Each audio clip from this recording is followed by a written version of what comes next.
This week's hidden hero is a veteran living in Chilton County, and his story is nothing short of remarkable. He was a prisoner of war in Korea, surviving for months on nothing but birdseed. But it's what he's done since his release that has solidified his spot as a hero in the eyes of many of his fellow veterans, from World War I all the way to today. My name is Morris Napoleon Price. At 90 years old, I've hated that name ever since I knew I had it. Morris Price is always on the go. That Napoleon bit, he got that name from my oldest sister's boyfriend. Cool. They didn't get married, but I got named after him. That's a combat infantryman's badge. Price started as a merchant seaman, but this story really takes off when he was drafted in the Korean War.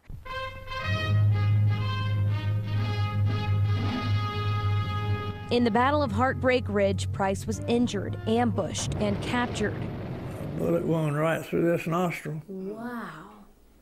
And it went through and came out back here. He and his fellow prisoners of war were whisked away from the action and their troops. I couldn't talk.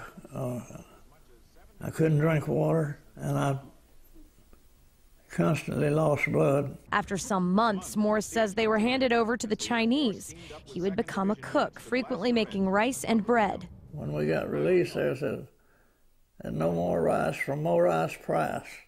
But that release was 2 years down the line. Morris estimates he would weigh about 90 pounds. Well, my dad's one of the greatest men I ever know. He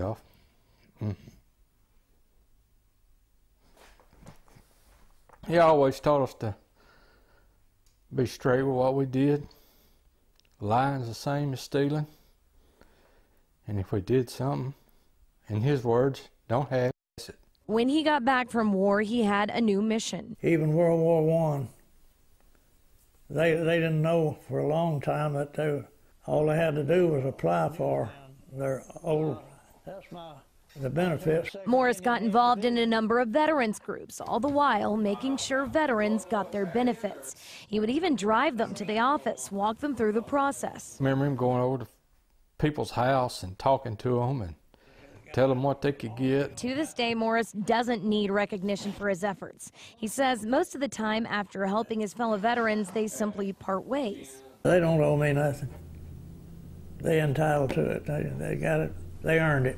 So even if he doesn't always hear that thanks, he just helps people, and he don't ask for nothing in return. Morris was also one of the founders of the Memorial Day celebration in Chilton County. He just stepped back 2 years ago from actually leading the charge, but his son says he is still involved.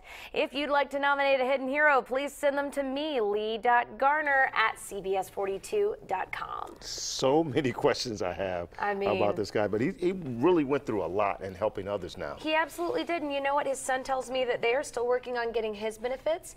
He actually had a stroke that affected his eye, and he needs a new pair of glasses, and that's something that they are still trying to get handled even right now. 90 years young, 90 years doing young. great things still. Well, next on the CBS 40.